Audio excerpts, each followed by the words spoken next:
Sejarah suatu bangsa dapat ditelusuri melalui kajian atau penelitian terhadap sumber data otentik.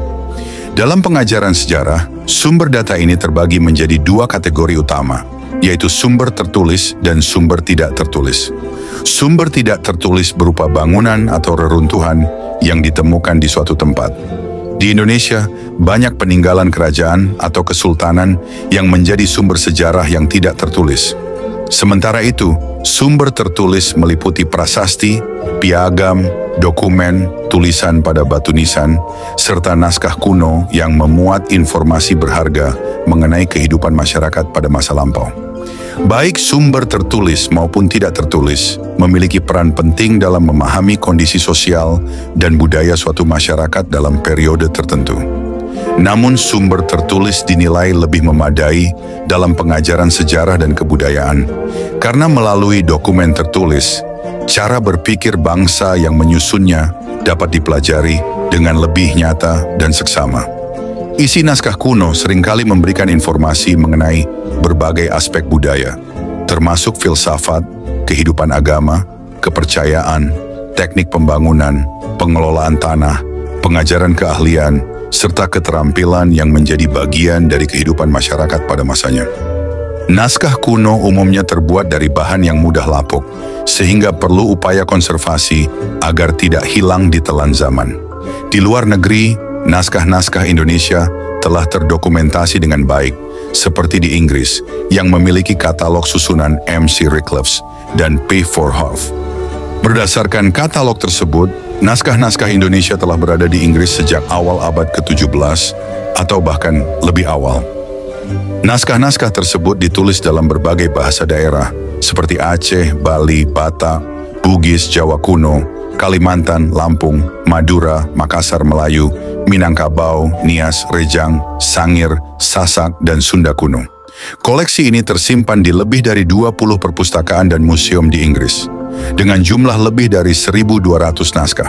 Sebagian besar tersimpan di British Library dan School of Oriental and African Studies, tempat para arkeolog, sejarawan, dan filolog dari seluruh dunia, termasuk Indonesia, melakukan riset kepustakaan. Selain di Inggris, Belanda juga menyimpan banyak naskah kuno dari Nusantara, mengingat sejarah panjang kolonialisme mereka. Naskah-naskah ini tersimpan di berbagai perpustakaan dan museum di Amsterdam, Leiden, Delft, dan Rotterdam. Berbeda dengan Inggris, koleksi di Belanda banyak yang tergolong adikarya karena Belanda memiliki pengaruh yang lebih lama dan mendalam di Indonesia. Di dalam negeri, hampir semua wilayah di Indonesia memiliki naskah kuno lokal. Salah satu contohnya adalah naskah Lontara Kerajaan Bugis Pagatan di Kalimantan Selatan yang disimpan oleh keturunan Raja Pagatan, Andi Satriajaya. Naskah ini memiliki kesamaan dengan Lontara Pataunggeng atau Surek Bilang yang merupakan catatan harian masyarakat Bugis di Sulawesi Selatan. Dalam masyarakat Makassar, naskah serupa dikenal dengan nama Lontara Bilang, yang mencatat berbagai peristiwa penting dalam kurun waktu tertentu. Versi lain dari naskah Lontara Pataunggeng Kerajaan Bugis Pagatan dikenal sebagai naskah Lontara Kapitan Lamatonek, dinamai berdasarkan penulis pertamanya, Kapitan Lamatonek, yang merupakan mantri Kerajaan Pagatan dan Kusan. Berdasarkan catatan harian yang terdapat dalam naskah tersebut, aktivitas di Kerajaan Pagatan tercatat sejak tahun 1858 hingga 1911, mencakup kurun waktu sekitar 53 tahun. Meskipun merupakan satu kesatuan, naskah ini terbagi dalam 3 bundel terpisah yang tersusun secara kronologis. Dalam kajian akademik, naskah kuno disebut sebagai manuskrip dalam bahasa Inggris dan handscript dalam bahasa Belanda.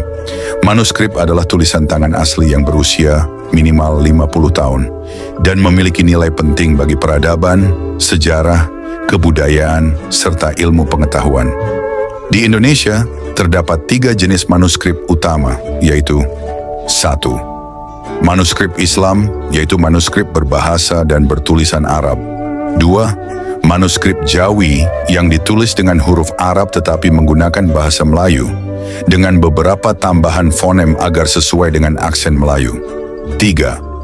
Manuskrip Pegon yang menggunakan huruf Arab tetapi berbahasa daerah, seperti Jawa, Sunda, Bugis, Buton, Banjar, Aceh, dan lainnya. Sebagai peninggalan masa lampau, naskah kuno memiliki peran penting dalam memberikan informasi mengenai berbagai aspek kehidupan masyarakat pada zamannya, termasuk politik, ekonomi, sosial budaya, pengobatan tradisional, fenomena alam, dan aspek psikologi manusia. Oleh karena itu, pelestarian dan penelitian terhadap naskah kuno harus menjadi perhatian utama, baik oleh akademisi maupun masyarakat luas. Naskah kuno tidak hanya berfungsi sebagai dokumentasi budaya, tetapi juga sebagai objek pembelajaran yang dapat mengungkap nilai-nilai kehidupan masa lalu yang masih relevan untuk diterapkan di masa kini. Nilai-nilai tersebut menjadi bagian dari identitas, kebanggaan, dan warisan budaya bangsa yang harus dijaga. Contohnya adalah naskah Lontara Kerajaan Bugis Pagatan yang merupakan sumber informasi langka mengenai sejarah, kebudayaan, dan kehidupan masyarakat Bugis di wilayah Pagatan pada masa lalu. Keberadaan naskah-naskah kuno ini menunjukkan betapa kaya dan beragamnya warisan intelektual bangsa Indonesia. Oleh karena itu, upaya pelestarian, digitalisasi, dan penelitian terhadap naskah-naskah tersebut perlu terus dilakukan agar generasi mendatang dapat mengakses dan memahami sejarah serta kebudayaan bangsa secara lebih mendalam. Saudara, sejak dahulu orang Bugis dikenal sebagai suku perantau. Mereka berpetualang dari satu daerah ke daerah lainnya demi mencapai tujuan hidup yang lebih baik. Untuk itu, mereka harus siap menghadapi berbagai tantangan dan risiko. Kondisi geografis Sulawesi Selatan yang terdiri dari pegunungan, dataran, lembah, dan lautan sangat memengaruhi karakter serta mata pencaharian masyarakat Bugis. Mereka yang tinggal di pesisir menggantungkan hidup dengan melaut dan menangkap ikan. Hasil tangkapannya selain untuk konsumsi keluarga juga dijual dan diperdagangkan. Sementara itu, masyarakat yang bermukim di daerah pegunungan, dataran, dan lembah membuka lahan pertanian dan perkebunan. Hasil pertanian yang tidak dikonsumsi sendiri akan dijual ke daerah lain. Kemampuan bertahan hidup dari laut dan darat membuat orang Bugis tidak hanya dikenal sebagai pelaut dan petani, tetapi juga sebagai pedagang ulung. Namun ketika sumber daya alam semakin menipis dan kebutuhan hidup meningkat, mereka mulai berpikir untuk merantau guna mencari tambahan penghasilan. Jika mereka telah berhasil di perantauan, mereka akan kembali menjemput keluarga. Selain alasan ekonomi, faktor keamanan juga menjadi penyebab utama orang Bugis merantau. Sejak zaman kerajaan hingga pasca kemerdekaan, Sulawesi Selatan kerap dilanda pergolakan dan peperangan. Keadaan ini memicu penghijrahan kelompok-kelompok elit Bugis yang kalah perang. Berbekal ketangguhan dan keuletan, mereka kemudian mencari peruntungan di tanah baru dan menyesuaikan diri dengan lingkungan setempat. Perjalanan orang Bugis menuju daerah tujuan tidaklah mudah. Mereka harus menghadapi ganasnya ombak dan ancaman bajak laut. Setelah tiba di tempat tujuan, mereka juga harus meminta izin kepada penguasa setempat sebelum menetap dan membuka lahan permukiman. Orang Bugis tidak pernah menyerobot wilayah tanpa persetujuan penguasa lokal. Jika diizinkan menetap, mereka biasanya diberikan wilayah yang masih berupa hutan atau daerah yang dianggap kurang strategis. Namun, dengan kegigihan dan semangat pantang menyerah, mereka mengolah lahan tersebut menjadi pemukiman yang layak huni. Salah satu daerah tujuan utama migrasi orang Bugis adalah Kalimantan Selatan, khususnya Kota Baru dan Tanah Bumbu. Bahkan, di wilayah ini pernah berdiri sebuah kerajaan yang didirikan oleh perantau Bugis, yaitu Kerajaan Pagatan. Kabupaten Kota Baru, Kalimantan Selatan, berdiri pada 1 Juni 1950 dan terdiri dari 22 kecamatan, seperti Kecamatan Hampang, Kelumpang Barat, Pulau Laut Selatan, hingga Pulau Laut Kepulauan. Wilayah ini berbatasan dengan Selat Makassar di sebelah timur dan Laut Jawa di sebelah selatan. Pada masa lalu, terdapat beberapa kerajaan kecil di wilayah Kota Baru, seperti Kerajaan Kusan dan Kerajaan Pagatan. Kerajaan Pagatan sendiri didirikan oleh seorang perantau Bugis bernama Ladeke atau Puan Nadeke pada tahun 1750. Ia adalah seorang pedagang dari Pamana, wilayah bawahan Kerajaan Wajo di Sulawesi Selatan. Ketika terjadi konflik politik di Pamana pada abad ke-18, Ladeke memilih untuk merantau demi mencari daerah yang lebih aman. Ia pertama kali berlabuh di muara Sungai Pasir, Kalimantan Timur, tetapi merasa wilayah tersebut kurang cocok. Akhirnya ia melanjutkan perjalanan hingga tiba di muara Sungai Kusan, Tanah Bumbu. Pada waktu itu, wilayah Sungai Kusan belum banyak dihuni, kecuali beberapa orang Banjar yang datang untuk mengambil rotan. Setelah mempelajari kondisi wilayah tersebut, Ladeke menghadap Sultan Banjar untuk meminta izin mendirikan permukiman. Permintaan itu disetujui, dan pada tahun 1750, ia mulai membuka lahan bersama rombongannya. Seiring waktu, pemukiman itu berkembang menjadi desa yang disebut Pagatan, yang dalam bahasa Banjar berarti tempat membersihkan dan memotong rotan. Setelah permukiman cukup berkembang, Ladeke menjemput cucunya, Lapangewa, dari Pamana untuk membantunya mengelola wilayah tersebut. Pada tahun 1755, Sultan Banjar memberikan izin kepada Ladeke untuk mendirikan kerajaan Pagatan, dengan Lapangewa sebagai raja pertama. Meski berada di bawah kekuasaan Kesultanan Banjar, kerajaan Pagatan diberikan hak otonomi sehingga tetap menjalankan norma-norma adat Bugis dalam pemerintahannya. Sebagai bentuk pengabdian kepada Kesultanan Banjar, Lapangewa turut membantu Sultan Banjar dalam berbagai pertempuran.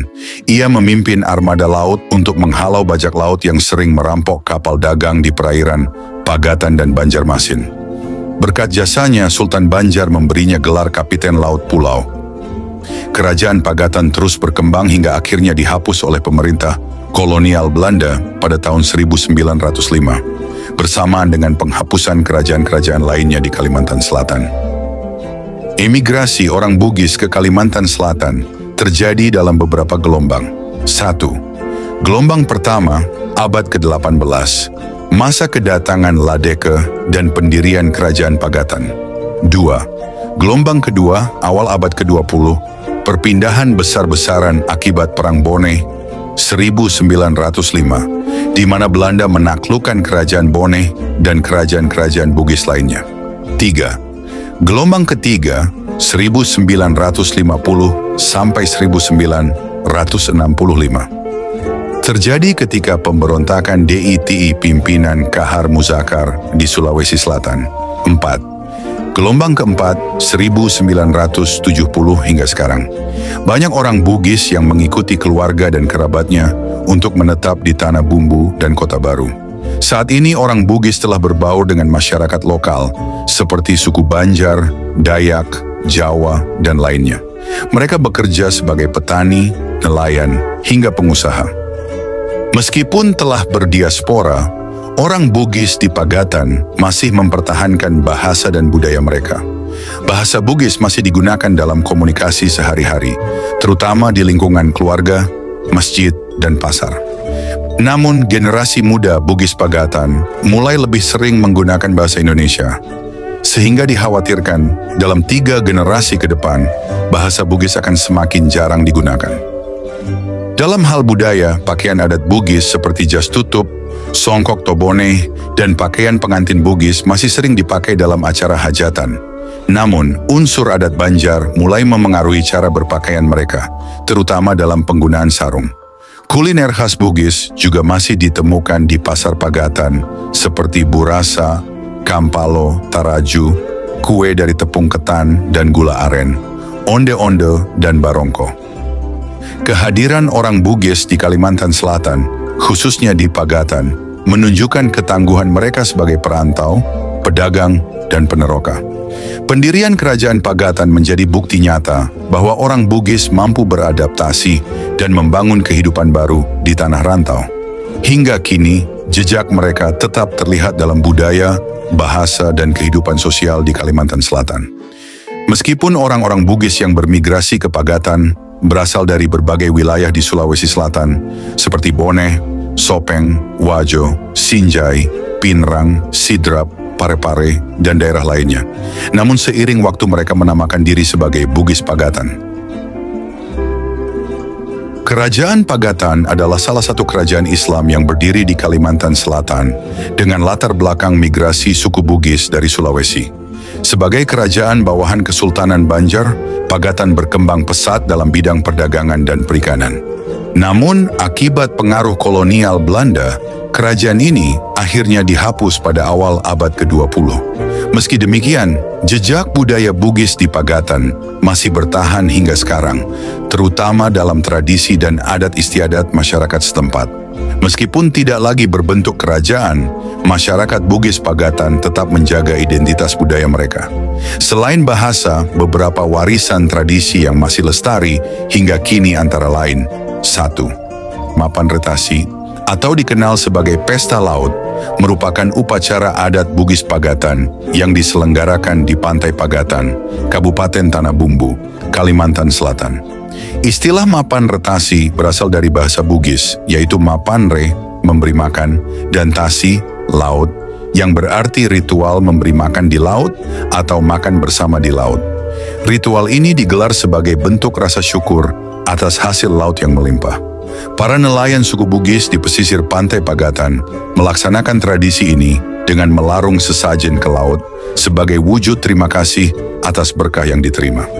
Sebelum mencapai acara puncak, berbagai persiapan dilakukan, termasuk menyiapkan sesajen yang akan digunakan dalam prosesi pelarungan.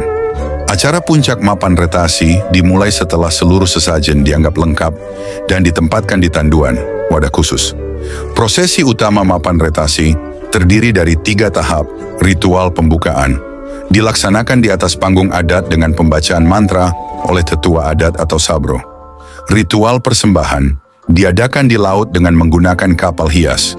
Dalam tahap ini, sesajen dilarung ke laut sebagai simbol penghormatan kepada Sang Pencipta. Ritual penutup, kembali ke daratan dan mengakhiri upacara di panggung adat. Mantra dalam Mapan Retasi memiliki peran penting, baik dalam konteks spiritual maupun budaya. Secara umum, mantra dipercaya dapat memengaruhi alam semesta serta makhluk hidup, termasuk hewan dan kekuatan gaib seperti jin atau roh halus. Secara sosial, mantra berfungsi sebagai bagian dari sistem kepercayaan masyarakat yang bersifat supranatural. Mantra dianggap memiliki kekuatan magis yang bisa mendukung atau melindungi seseorang, terutama bagi para nelayan yang mengandalkan laut sebagai sumber penghidupan. Dalam perspektif budaya, mantra mencerminkan kepercayaan masyarakat tradisional terhadap kekuatan kata-kata tertentu. Oleh karena itu, pelestarian mantra menjadi bagian penting dalam menjaga warisan leluhur dan mengajarkan generasi muda tentang nilai-nilai budaya Bugis. Dari segi agama, mantra juga berfungsi sebagai penghubung antara keyakinan magis dan ajaran spiritual.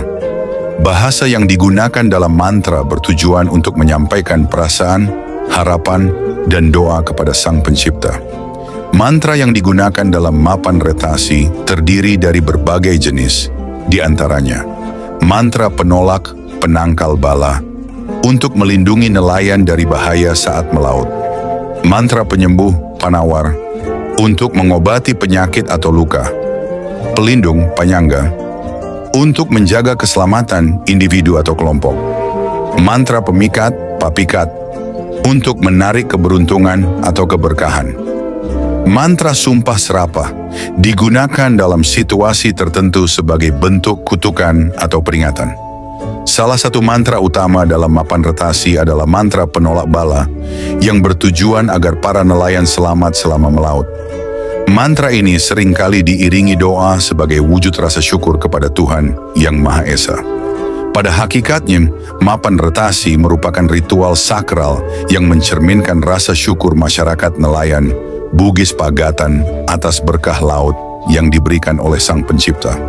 Makna dari mantra yang diucapkan dalam ritual ini harus dipahami dan dihayati agar tidak menjadi sesuatu yang sia-sia. Mantra dalam Mapan Retasi ibarat doa, hanya saja menggunakan bahasa Bugis yang memiliki makna mendalam. Oleh karena itu, penting bagi masyarakat untuk memahami terjemahan dan arti dari setiap mantra yang digunakan agar tetap relevan dan bermakna dalam kehidupan mereka. 2. Tradisi Masukiri. Tradisi Masukiri merupakan akulturasi budaya Bugis dan Islam di Pagatan. Masyarakat pesisir Pantai Pagatan memiliki tradisi leluhur yang kaya dan terus dilestarikan hingga kini. Salah satu tradisi yang tetap bertahan adalah Masukiri, sebuah tradisi yang diyakini telah ada sejak ratusan tahun lalu. Tradisi ini mencerminkan akulturasi antara budaya Bugis dan ajaran Islam yang diyakini sebagai bentuk dakwah para ulama terdahulu dalam menyebarkan Islam di wilayah Pagatan. Sejarah mencatat bahwa Masukiri sudah ada sejak masa kerajaan Pagatan dan menjadi bagian dari hiburan masyarakat. Secara etimologis, kata Masukiri berasal dari bahasa Bugis Masikiri yang diambil dari bahasa Arab dan berarti berzikir atau mengingat Allah Subhanahu wa Ta'ala. Tradisi ini menjadi sarana untuk mengingat dan mensyukuri rezeki yang telah diberikan oleh Allah kepada umat manusia. Pada awalnya Masukiri mengadopsi tradisi masyarakat Bugis Sulawesi yang rutin membaca Maulid Barzanji. Seiring waktu, masyarakat Bugis Pagatan menyerap tradisi ini dan menyajikannya dalam bentuk syair dengan gaya bahasa khas mereka. Hal ini menjadikan Masukiri sebagai tradisi yang unik dan khas bagi masyarakat Bugis Pagatan. Tradisi Masukiri memiliki keterkaitan erat dengan perayaan Maulid Nabi Muhammad SAW. Dalam tradisi ini, kitab Al-Barzanji dibacakan yang berisi pujian terhadap Rasulullah, sejarah hidupnya, serta berbagai keutamaan beliau.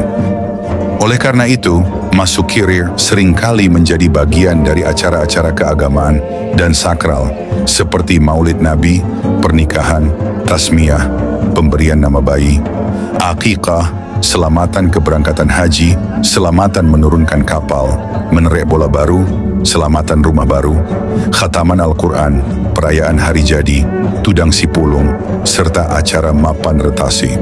Selain kitab Al-Barzanji, dalam Masukiri juga dibacakan ayat-ayat Al-Quran, Asmaul Husna, dan syair-syair pujian lainnya.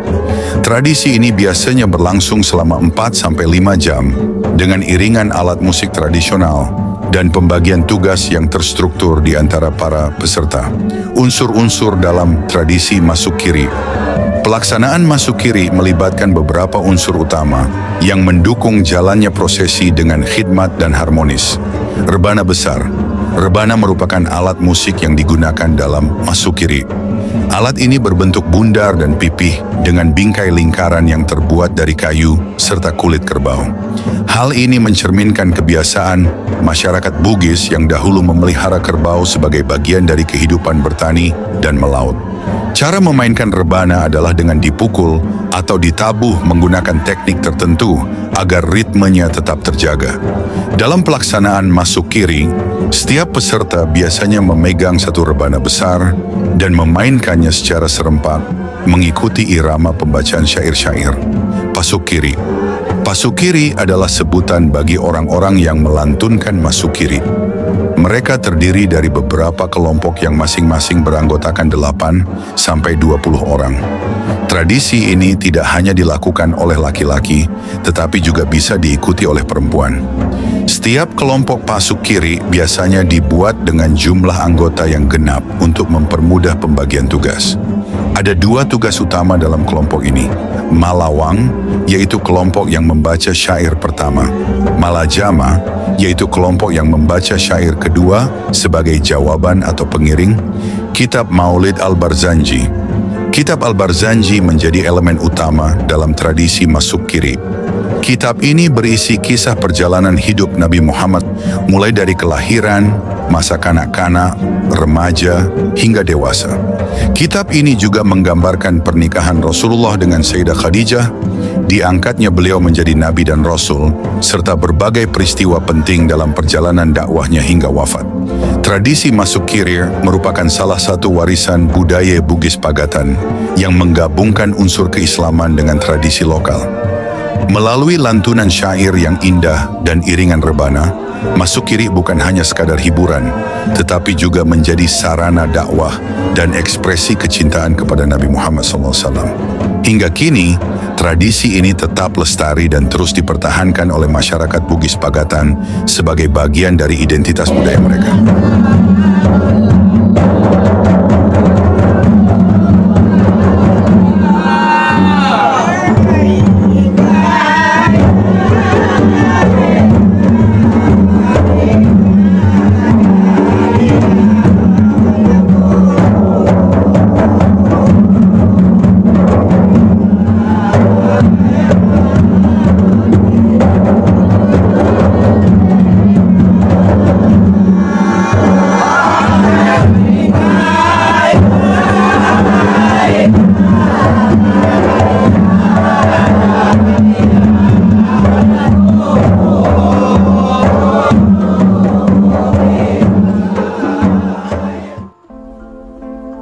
Tenun Bugis Pagatan, warisan budaya dari Kalimantan Selatan.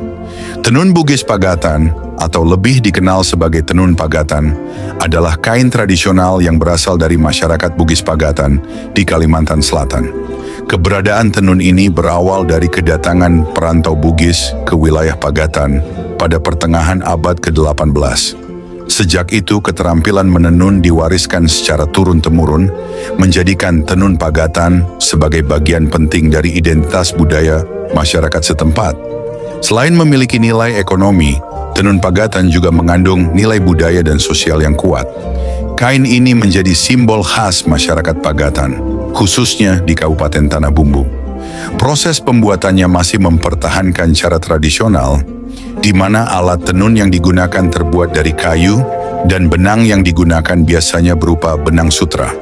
Dalam perkembangannya, tenun Pagatan tidak hanya digunakan sebagai pakaian tradisional, tetapi juga telah menarik perhatian para desainer di Jakarta.